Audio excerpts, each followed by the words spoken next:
Audio Jungle.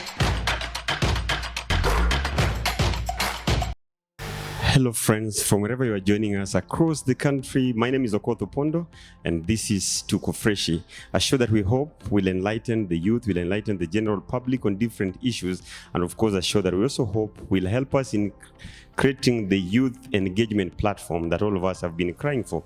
And of course, this is a show that will be doing the most comfortable way with the most comfortable people, but of course aiming to bring some of the sharpest young people across the country to discuss different issues as time rolls on.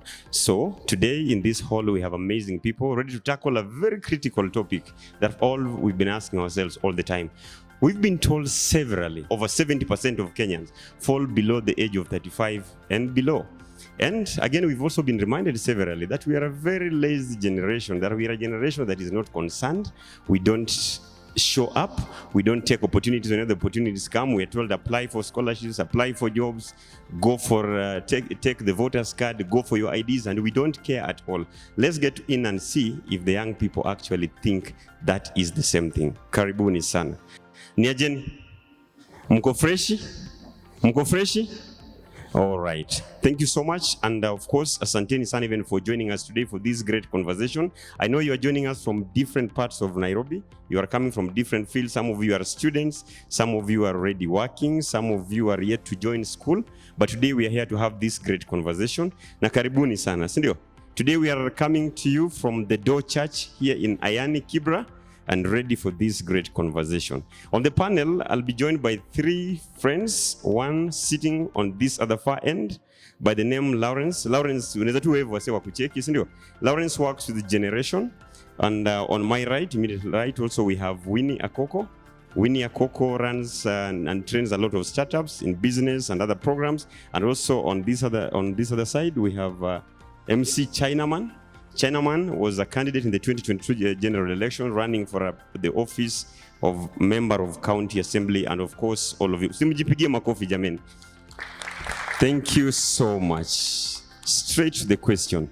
Are we just a lazy generation that cares nothing? We care less about the things that we need to care about. Tungetaka tuanze na nani?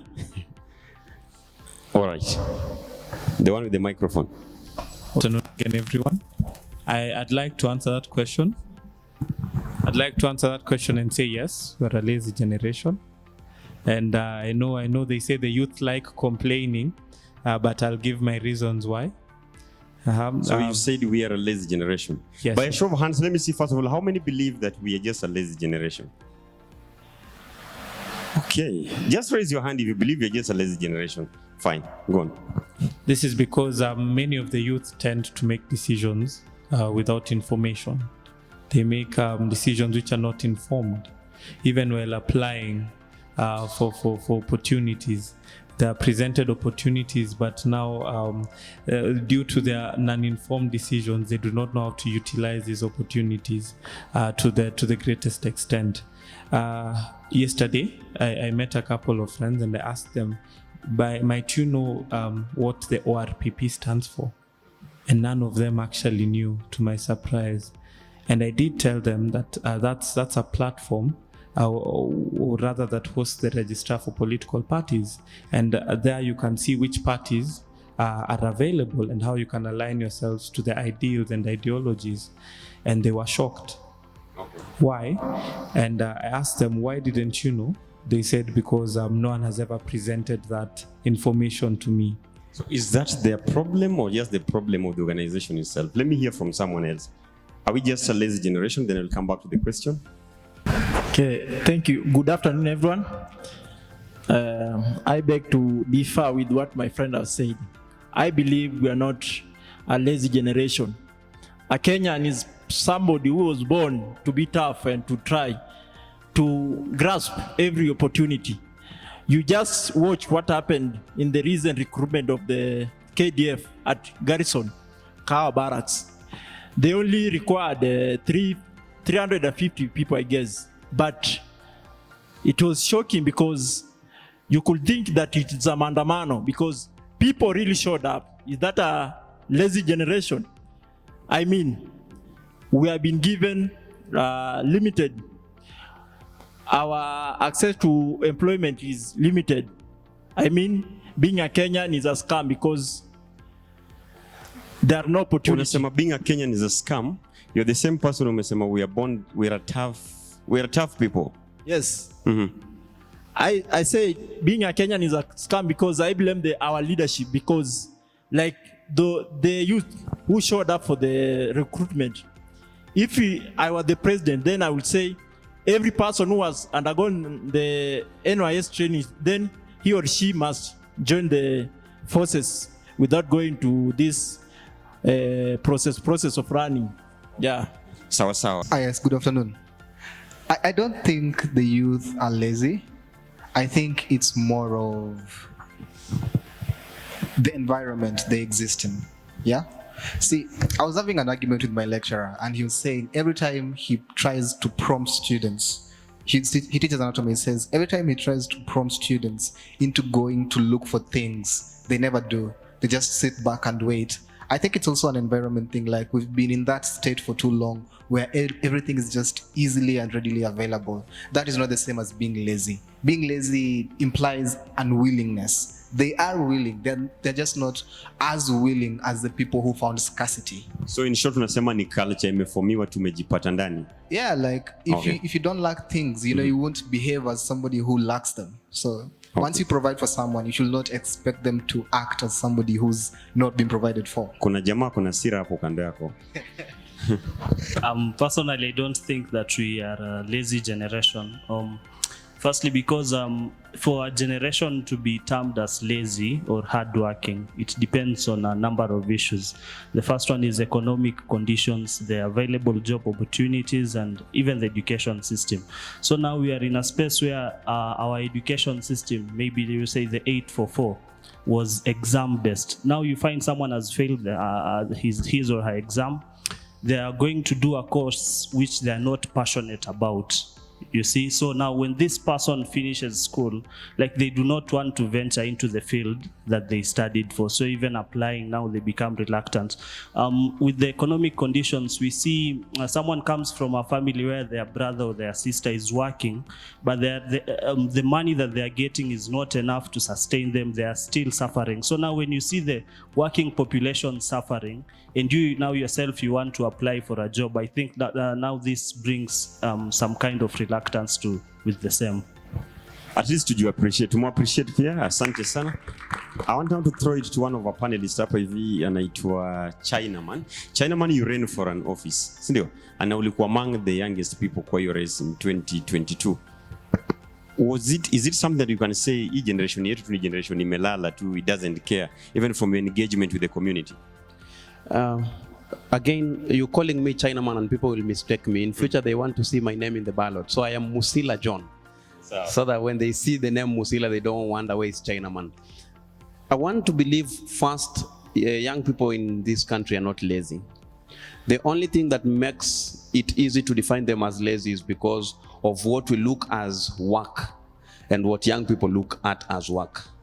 We are very traditional and old age to think work is only doctors, lawyers, engineers, teachers, very conventional jobs, which you have to work from 9 to 5. Young people today don't want that hustle. If I can make 40,000 in a week, why should I be employed for a whole month, 9 to 5, to make the same 40,000? And so young people are choosing alternative sources of work, like creativity. They're going into music, content creation, and all this is making them a lot of money. Yet our parents still don't want to believe that is work. And so our parents and some of fellow young people who are in that conventional mode of employment think young people are lazy. And if you look at even how young people are engaging in processes, I ran for office. I was just but the youngest candidate in Lindy Ward and the second youngest in the entire of Kibra. Majority of the people who are campaigning for fellow candidates, including ourselves, are young people. So we're not lazy, we're involved in processes. Only that unfortunately our systems are set in this country, we don't get to appreciate young people more. We want to always brandish them, who want to always tarnish the name of young people. It is almost becoming a narrative that has been pushed for women, that young people are other young people's enemies, the same way it was branded for women. And so today, because young people are becoming more aggressive for opportunities that are not conventional, we want to still see them as lazy. With that, I don't agree with. I feel young people in this country are very, very proactive. They want to do things and they want to change things in a different style. They don't want to remain in the same old-fashioned style. Asante sana. To appreciate pia. Let me now bring in Winnie, also one of our panelists up here. Winnie, based on the kind of jobs zile zenye unafanya, kutrain wase, the kind of setup that you're working around, na hizo jobs zote, what do you have to say about this topic? Thank you so much, Opondo. I believe that it is a dangerous statement to make that youths are lazy. One, because in this country we have so many, it is generalization. And in this country we have so many youths that are highly motivated, highly creative, and hardworking, and they go out there, they push, they go and, look for opportunities. I think it is more of an issue of talent and opportunities, where we can have a discussion of how can talent meet opportunities, because when you go out there, you see someone that is very talented, but then what they lack is opportunity. So we should have more discussions around how can we ensure that the hardworking, the highly motivated youth in the country get opportunities. Where are these opportunities? Because what I've seen is that you find someone who is very highly motivated, but then they are just locked in their cocoons. One, because they've not been in a position to socialize and know that there are opportunities that they could tap into. Two, they may be lacking mentors, people that can be able to hold them hand and show them, okay, do this, do this, do this. And I see that a lot in, let's say, first world countries, whereby even if someone has an idea, they are placed strategically in positions where they are able to network and get to know other people within the same ecosystem of whatever work that they are, or projects that they are is of interest to them. So for me, it is an issue of opportunity. Yeah. An issue of opportunity. Now, to appreciate here, Asante, Lawrence. Good, thanks, Opondo. I'm looking at this question: are young people or current generation lazy? And my take will be a little bit different. I'll be backing up just what Winnie has spoken about. Looking at young people are not lazy, because if young people could be lazy today, we couldn't be sitting with people pursuing degree in here, people pursuing diplomas. Do you know how long a degree takes? A lazy person cannot go 4 years, 5 years just to get the degree. That's one. Number two, also looking at young people getting into the creative industry and just doing what it takes for them to earn living. Right now, in the current generation we are in, we have more artists than before. That's enough evidence that that young people are not lazy. What I feel is happening with the young people, apart from what Winnie has mentioned about proper mentorship, young people need to be told how to prioritize, what is most important and what is less important. Simply because you get that young people will prioritize. They really are passionate about getting a job. They are very passionate, but you get that a little bit, for lack of a good example, boyfriend calls this person. So the person will prioritize going to see the boyfriend or going to bash, as compared to sitting down and apply for this job. So but they are really good when given opportunity. Okay. So they need proper mentorship, and more so on issues of prioritizing what comes first, what comes last. And as well, young people need also to be motivated, not to be demoralized. Like, for example, in here today, when we say young people are lazy, we have those people who will walk out with the mentality that bas walisema sisi tuko lazy. Hiyo ni nature yetu, si wanasemanga hivyo. So you see, sisi tuko hivyo, sio? Yes, sisi tuko hivyo. Hiyo ni hali yetu. Like my pastor usually gives us a good example. When it's cold season and then somebody is usually gets sick, unapata mtu anasema hiyo ni ugonjwa yangu, si tuko Julai. Nakuanga mgonjwa Julai. Hiyo ni weather. Hiyo ni weather. Sawa. Who said that kila weather ikiwa hivi wewe unakuanga mgonjwa? It is just you accepting that hiyo ni hali yako. Okay. So we need to get out that mentality and know that we are the heroes. Asante. I want to throw it to any student who is in the room. Tushangalie hiyo ango ya job. Kuna huyu jamaa ametupatia ile ango ya politics, ndio? I want students wenye wako hapo hivi kwa room. Hebu tuone any student willing to take the microphone. When it comes to issues assignments, issues za kufanya research, issues za kutafuta internship, kutafuta attachment, nataka tuguzie hii part because unapata, najua kuna ukora fulani mingi sana zinafanyika time za attachment, time za nini, zingine zinafanyika because hakuna opportunities, but sasa kuna tu watu wenye ni wajanja tu kabisa, si ndio? People don't want to work, we've been told hiyo kitu mara kadhaa. People don't want to do research, watu wataki kufanya assignments, na tuongee tu na comrades ukweli, si wana watch saizi na wanasikia mtu mmoja anafanya assignment, anafanyia watu wengine wote. Don't you think hapo ndio penye hizi vitu vyote pia inaanzia? Tuone nani anataka kwenda wa kwanza. Patia Maina pale ni kama ni victim wa hii kitu, sijui kama ndiye amefanya kitu. Tuanze na huyu jamaa alafu ni switch hapa. Okay, iko karibu. Mpitishe mic. Go first. Okay, I'll take a minute. By the way, my stance is that young people are generally lazier than say young people were in 1980. There's this quote that says, strong men create good times create weak men will create hard times, then hard times will create strong men. So right now where we are with all we have, our parents, our grandparents had to toil for us, for all the technology that's available, development, everything. They most certainly had it harder than we do. So it's not really our fault if people are slightly lazier than they were, but it's just a system thing, and maybe it will self-correct, because right now people are at the peak of laziness. So maybe things will crash and their children will be tougher than them. So that's the point. So even right now, are you trying to mean that our parents and those who came before us worked for us, says at least we're in a better state? Yes, because look na bado tunaandamana, tunalia shida ya maisha. Yeah, so and the thing about that is it's not limited to outside government. Just because you're out of government doesn't mean you're competent. Even government people that elected are probably more incompetent than a government official in the 60s. So it will trickle down everywhere. Even the way they will govern is not the way a current person will govern.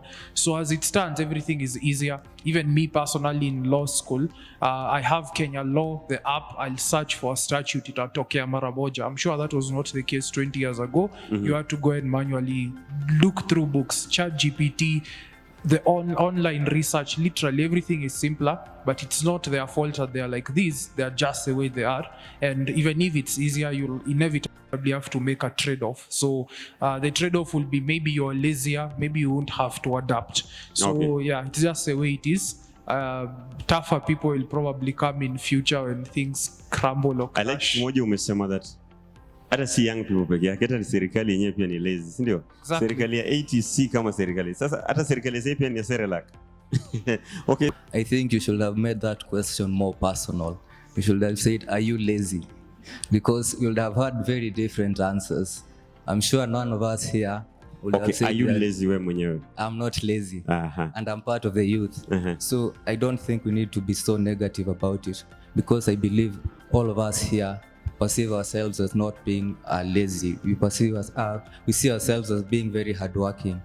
And if we are holding this conversation 200 years ago, when your hard work was judged by virtue of your brute strength, we would have had very different answers. But the world we live in is very dynamic. I think being lazy or hardworking is more intellectual nowadays. So I think the world is dynamic, so our mindset needs to shift. Because a lot of young people are doing the right things, and you hear sometimes mtu anasema ati huyu kijana atokange kwa nyumba na anapata pesa, huyu ni mkora. But he's being intellectual and using his mind to get money. And then on the thing of getting internships, I tried it last year. I can't tell you how many letters I wrote. You go to check your email in the morning and you see, we are sorry to inform you that you could not secure the opportunity. So it's not that we don't try. And even within my circles, I've seen people trying as much as they could, but at the end of the day, you're left frustrated. Let me give you an example. When you're looking for your attachment, you go to an organization called NITA, National Industrial Training Authority. So they refer you to a company, say KPC for instance, and these are both government systems which are supposed to work concurrently. But you receive a letter from NITA telling you to go to KPC, and when you go to KPC, you are shown the door. So you get why the young people seem to be frustrated nowadays. Okay. So I don't think we are lazy at all. Is the issues of frustration, sindio? Yeah. Sawa sawa. Na like pia direction amanza kuchukua amesemani, mimi nijiulize, niache kumuingiza kwa shida zangu, sindio? Kama ni mimi ni mzembe ni shida zangu. Acha niende pale kwa Vicky. I think tunafaa kuangalia kitu from how we've grown up. Most of us are born late 90s, early 2000s, ndio? So ulizaliwa kama ujui mtafika the next, ni millennial, inaitwa hivyo. Sa the 2000. Let's start there. You were born with uncertainty. Then it came with technology. So it started wiping out people. Robots, quote unquote, computers came, people who were using typewriters went. Happy for that, to be honest. Can't imagine doing it. But you also had the Great Depression in 2008. Then you have post-election violence in 2007. So we're a generation that has grown up with a lot of uncertainty. So for us to come and start looking for a job, we're not even sure we'll get. Alafu ukiingia kwa hiyo kazi, mnaanza tu kupewa pressure, it makes sense. Like you don't even care about a person's mental health. So when I quit a job, I'm not lazy. I've literally grown up with so much uncertainty. I don't need my workplace to do that to me as well. Vicky, nikustopishe tu hapo kidogo. You've mentioned a very good point unasema unapewa job na pesa yenye make sense. Sasa again, several times we've heard that we are really blamed again for that tunapenda kuchagua. Mnaambiwa we job ikikaa hata hiyo pesa kidogo anza tu nayo polepole ukipanda. What would you say about that? I feel I will speak as a woman.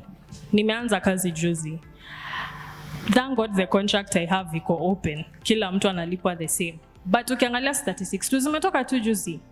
People who are paid, men in equity and women staff in equity, women are paid half what men earn for the same job. Tuanze tu hapo. So already kuna issues. Huyu tuseme for example to Jeremy, atambo complain pesa itoshi na analipwa twice my amount. Mimi na complain pia pesa haitoshi. So at the end of the day, are you serving us? The cost of living is so high.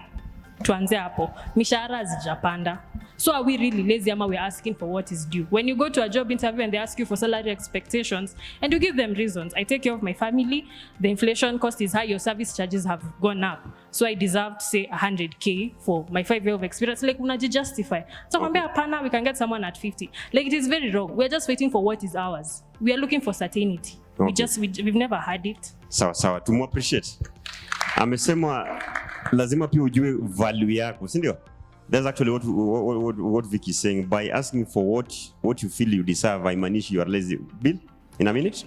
Just to chip in on to what Vicky has said. You know, there is movement and progress. So right now, the generation we are in, we're more progressive. We don't want to seem like we are busy. We want to do the real work. So, and some of the work that we get to do, we are more intellectual than just using our body or our physical appearance to do things like kwenda kwa mjengo and all that. So we are torn in between appearing to be working hard and doing the real work that really require most of our brain rather than our body. So, and the generation that we are coming from, ama wenye walituleta, they tend to think like for you to work, you have to appear like unatoka kwa nyumba kila siku, unaenda kwa ofisi. Kwa jasho, kiatu lazima soli pungue, sindio? Yeah, such kind of things. So we're in that position that we are torn in between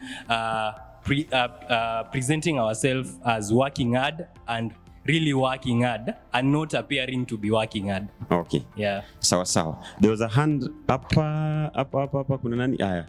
Give the microphone to the lady, alafu nitaenda pale kwa chairman. Nasikia hadi siku hizi vijana hadi wako na chairman kwa meeting zao. Kuna chairman amekaa pale Okay, to answer the question if the youth are lazy or if we're just a lazy generation, I'll give 3 examples. So first of all, I'm in third year doing mechanical engineering. I have a classmate who's working night shifts. During the day, he's attending classes. At night, he's going to work. This person is someone who's realizing that he needs this education. And at the same time, he needs to provide himself. Of course, a man at the age of maybe 22, most of the time you find your parents expect you to start like taking care of yourself or something. So he can't let go of one. So he chooses, like he adjusts himself to attend classes during the day and go working at night. So you can't say that person is lazy. A second example I'll give is recently a lecturer approached me and told me that he had opportunities online writing or something. Then he said he needed students to apply, of course, with a high school transcript and first year transcripts. Advertised that opportunity in the morning, like to the class group, and almost by evening, he was telling me that no more people should apply because all the spots are filled. Like these people are going for these opportunities. That they're not lazy. They're not lazy. So, another example is, I don't know if you've heard about ISEC. It's an organization I joined. Mm-hmm. It's usually in universities. It's youth run and youth led. Mm-hmm. So I'll sell it because it's somewhere I've really grown. In ISEC, we do stuff like looking for opportunities. It's international, so we go global. So we look for opportunities in Kenya and then advertise for people to apply from abroad to come internship in Kenya or volunteering in Kenya or from any other country. So what we do, like we approach company, we pitch our products to them and tell them that we can bring you interns from outside the country to come and work for you, and you pay them, of course. And all this work is a lot. Like you call companies and they don't reply. They tell we'll get back to you. They don't. But we keep on persisting, and no one pays you for that. No one appreciates your effort as much. But we still do it, and we get volunteers. Like so many people come to intern in Kenya. I'm touched by the first example that you gave because I think Wakenya wengi sana tumefall kwa hiyo category, sindio? I know people when during the day anafanya job pahali na usiku yeye ni watchman place nyingine. Even students, sindio? So it is true vile tu aliuliza pale hii kukuwa lazy ni kama ni is a very personal thing, right? To appreciate afadhali. Let me take any 3 burning points before we get to the points of to get to the section of the solution that we have. 1 minute for you. We need to be rather specific. So if the question is placed to all of us here, surely none of us are lazy because we got up and we made it here. The question is wale ambao tumewacha nyumbani, our friends. Yeah, and so if we look at the if we look at the critical mass of young people, so like take a group of 10 of your friends, yourself included, and there's any activity that you want to mobilize for, and you'd find that less than the majority will actually show up. So therefore, if therefore the majority fail to show up because of 1-2 reasons that they may provide, then we may conclude one, they are lazy, and I'm speaking like this from experience because I have tried to mobilize such young people. However, there's another aspect to this. To be honest, no one wants to work. Maybe by a show of hands, who wants to work? The truth is, as an wajibu kwanza, because unajua umeuliza na wajibu na unataka kuitumia sasa kama point. Okay, watu wangapi wanataka kufanya kazi? Ukweli hakuna, sawa, tuendelee. Exactly. So as an entrepreneur, I am putting in the effort, najituma kwa kazi yangu in order to retire early. So that specifically I may liberate myself from the burden of toil. But does that equate to laziness? No. There is a line that has to be drawn. Kwa wale ambao wanajituma na wale ambao hawajitumi. So for example, I'm hearing young people this, young people that. First of all, the official definition of a young person is one from 15 to 24. So if you're above 24, let not the government convince you that you are still a young person. You are not. You are an adult. And as an adult, you are conscious about yourself, about your well-being. You can pursue, for example, I usually that wanakaa chini wakibinge watch series on Netflix, correct? But how many can take that time to learn a new skill? There are lectures online on YouTube about any course that you may want to learn. So my question is, why not? But then, surely the answer to that question is because they're intellectually lazy. And that is where I'm drawing the line about this discussion. Intellectual laziness is what is bothering majority of our young people. Okay. Sasa wewe umesema hata tusiwatch movie hata kidogo bwana. Yaani umesikia hizi statement hata mtu akicheza tu mpira kidogo ati do you know how much you can gain ukiacha tu kucheza mpira sasa ungekuwa unajitrain kitu fulani skill fulani. No, I'm just making fun of it. The number 2 kuna kitu ametaja tamu sana about hii mambo ya kukua young, si ndio? Remember this famous statement ya kuna age ukifika usiwahi sema my background, si ndio? Kuna age ukifika na bado wewe ni maskini usianze kusema ati oh I was born in a poor background because sasa you are the background, si ndio? Washira. So, thank you. To answer that question, first of all, what I would like us to ask ourselves is what is laziness? You know, you are saying laziness this, laziness that. What is laziness? And I like how Collins has handled the question because the previous generation will always be lazier than the current generation. Come 2050, 2040, we will be very hardworking. They will be very lazy if you compared us with them. Today, we are seeing the baby boomers are better than us, right? However, I want to be optimistic today. Tell me how we are lazy in Opondo and we are here. Do you know where I've come from? I've taken some time to come here, right? I've had somebody from MMU has taken some time to come here. Now tell me how those people are lazy. So let us be optimistic because there is actually a danger in generalizing people. Don't say we are lazy. Say you are lazy yourself. I personally don't think I'm lazy, okay? And then another thing, you know, if we want to be optimistic today, then we'll be able to help the future. If we are not doing that, we are going to kill the future if you're saying all of us are lazy. And I know there is a book that was written by some people who are inspired by God. Somewhere there was a man, an old man, and that man was asked by God that if you go there and you find at least one person who's good, I'm going to save them, right? I'm sure if somebody asked among the young people today, is there one not lazy person? Si mimi nitasimama niseme I'm not lazy. Yeah. Sawa. Tumpigie makofi huyu jamaa. So I don't think young people are lazy. Get closer. Sorry. So I don't think young people are lazy. However, I understand those who say young people are lazy, what they're trying to say. But then again, their thinking is wrong. I grew up in the village, like properly deep in the village. And we kept on hearing stories about how our parents and grandparents, the government would come to look for people to join the military. It would come in and then they would ask guys to come for recruitment. No one would go.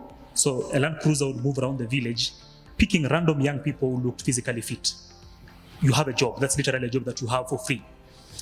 At the moment, as someone said earlier, we saw that there were 350 slots available. Then there were thousands of young people looking for the same positions. Those positions were not for free. You have to work hard to get it. My friend, I forget his name, made a point to the effect that young people watch Netflix instead of learning skills. There are coders online, guys who do coding, people who do data analysis.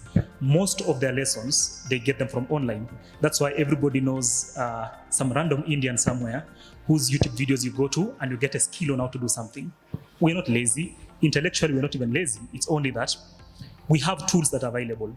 I don't need to be sweating out there for you to know that I'm working hard. Kama nikitaka kufua nguo, why should I wash na mikono zangu na kuna washing machine that makes these things easy? Mbona niwashe kuni, na kuna gas, there is electricity. Before, when guys saw horses being used to be ridden, likely people were like, why is this guy riding a horse? He should be walking. Then somewhere along the way, bicycles came. Someone was like, there are horses to ride. Why is he riding a bicycle? Then combustion engine came. Someone was like, why is he driving itself in this vehicle? He can use a bicycle. And now we've reached the level of self-driving vehicles. And we think to ourselves, you have to be really dumb to be sitting in a vehicle that you're not driving it yourself. Somewhere along the way, something else will come up. There will always be someone thinking some other person is lazy.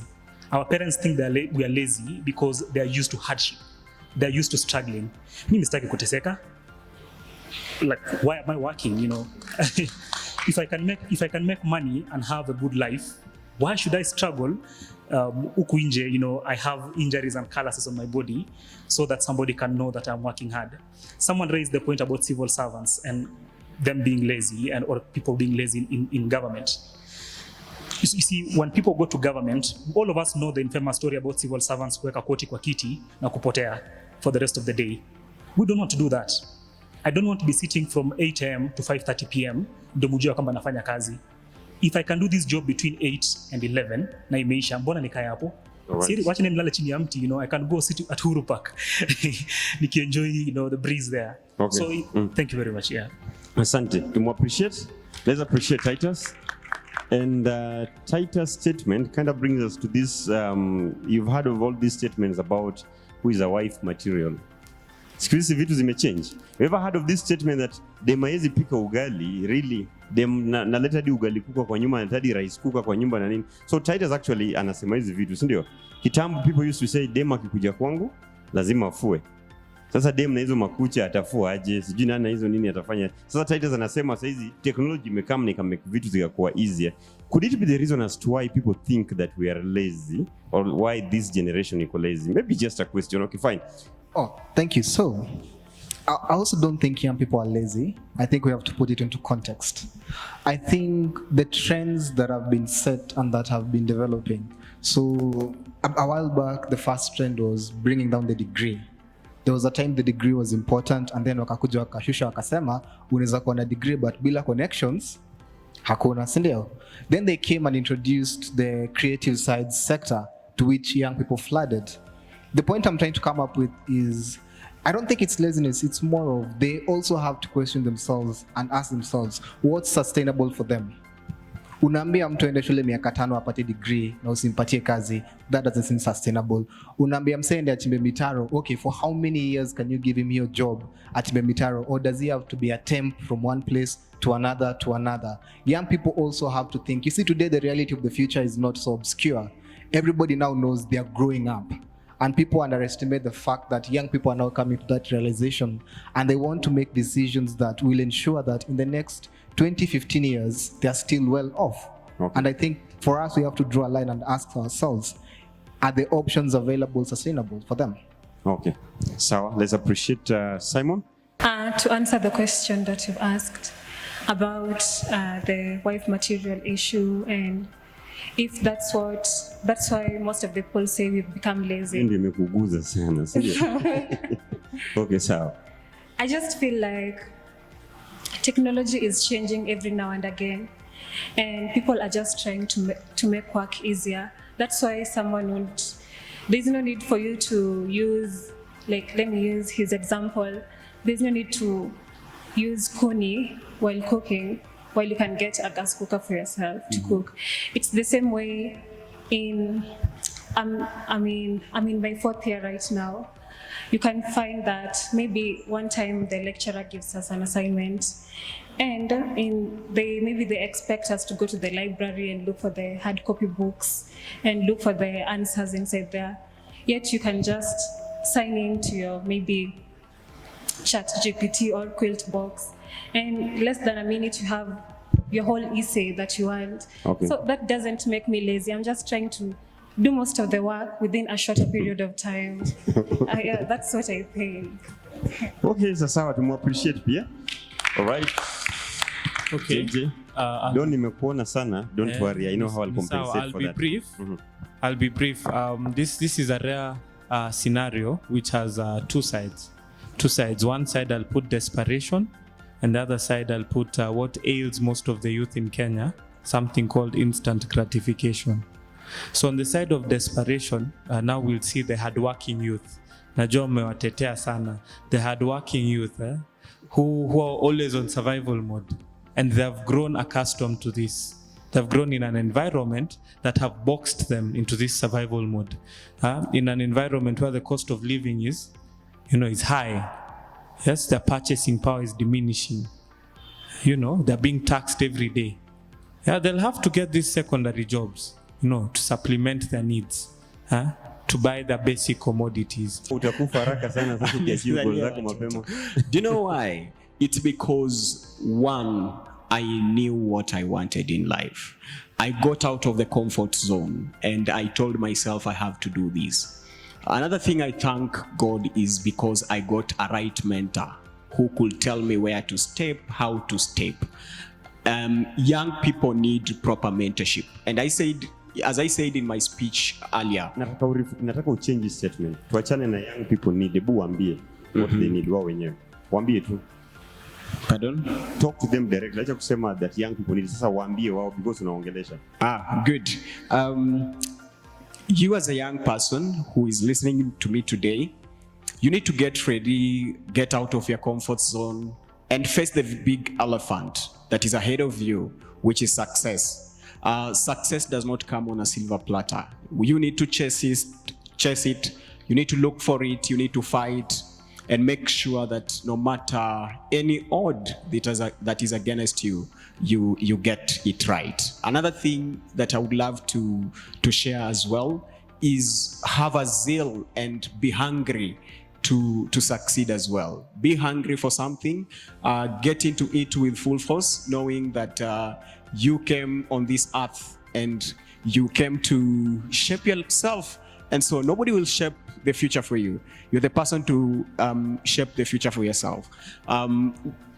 If you are out there and you really need any mentorship, I'll be willing to offer a proper mentorship that is in line with myself, because I know most people are just my age, and even support you with my networks just to make sure that in 10 years, 5 years, 3 years, 1 year time, you are also sitting where I'm sitting. Thank you.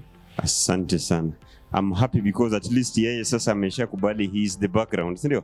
Ako ready sasa kusupport watu wengine. Thank you very much, Opondo, for bringing it back to me for just a few solutions. And something I've picked from the conversation thus far is people have complained much about the education system being a challenge that is even rendering young people lazy. But I want to say confidently, you shouldn't use your education level at whatever level as a reason why you do not have something to do. That is killing your own self. Education essentially should just give you insights on things you can do, but not necessarily box you and enslave you into something. Just because you went to law school shouldn't make you think about the courts alone. There's much more you can do with the knowledge from the legal background and still build and create solutions for the country. But then most importantly, as you try to diversify the knowledge you have, which is more important to me now, is keep consistent. Keep consistent. Start it, fail, restart. Don't jump out of that ship just because you failed once. Because the more you want to try another thing and a frustration from the other thing, you will have very many frustrations. And so eventually you might not be seen as somebody of substance because you've kept jumping ships and never having something consistent. So go consistent, go hard, and don't go home. Okay, this is how to appreciate here. Winnie. Thank you so much, Opondo. I think the more I listen, it's also a great learning experience for me. And having listened to the diverse every opinions and ideas shared, I think for me what we need as youths, I don't know if I qualify to, is if I'm in that bracket still. Number one is really to encourage dialogues like this, and then because this is a very great start where we get to share, we get to learn from each other. And really, I would want to believe that the next time we are having this kind of discussion, we'd have like more numbers. We invite our friends so that, they get to listen in and also contribute and understand. Second is the youth they need support. There is a mentorship which has been talked so much about. And also, of course, the finances in terms of when they are now ready to start off their business or the initiatives that they have. But when we talk about mentorship, it's also a tricky balance. Like, who are we getting mentorship from? Because I think for me, one of the things that have helped me so much is need-based research, whereby if I'm struggling with finance, let's say in terms of saving, I research about saving. If I'm struggling with a code in my system, I research and get to know, be knowledgeable in that area. So the kind of mentors that we are talking about should be ones that have experience in that field. You can't be a shoemaker and then you're going to ask for opinions on how to run your shoemaking business from someone who has zero knowledge about shoe industry. So the mentorship has to match the kind of gap that we have. And so when we think that way, then we get proper mentorship. And I believe also that there are a lot of people out here who are very generous with information and are always ready to help.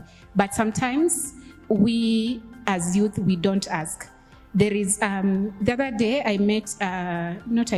was having a chat with a friend of mine who's CEO of one of the largest flower plantation in Uganda. And this is somebody who started a business when he was 16 years old in Netherlands. So he told me that, Winnie, even in my position right now, if I don't know something, I ask. Okay. He said that he asks questions. So he's okay to look stupid, which a lot of people, especially once you go to the university, right now somebody would just be, they don't want to share, they don't want to speak up because they think that their questions would be like, ini swali gani ya upuzi, unaona, things like that. All right. Uh-huh. Lastly, oh yes, I covered all. Thank you. Sawa, appreciate, tumpigie makofi. And of course, tujipigie makofi sisi wote tafadhali. Appreciate tu vizuri. I'm imagining if the president was to walk in hapa ndani, tungejipigia makofi hadi tungesimama, si ndio? So just appreciate yourself vizuri kabisa. I mean, it has been a long conversation, and when we started, we didn't even know how the direction will take. Of course, there are people who believe young people are lazy. There are people who say that it should be very personal. There are those who say, apana, there are different circumstances to all this. But of course, you also had all these solutions that we are presenting. Tuko Freshy comes to you, and this is a platform that we aim and we are looking forward to create to encourage this kind of vibrant conversations on different issues. We'll be talking about employment, about drug and substance abuse, about crime, about different things. And we are aiming to bring some of the sharpest young people across the country from the debating societies and universities, from Simon, from the Model United Nations, these kind of organizations, the ISEC that have been mentioned, the community organizations, the young people who are always pale mtaani championing for the rights of vijana, wamama, watoi, street children, and everyone. Those standing up to speak about issues of environment na kila kitu. That is who we are, and that's the platform that we are aiming to create. And for once, appreciate yourselves as we say asanteni sana. We are meeting again in the next episode, of course, with another great topic. Have a nice time. Goodbye.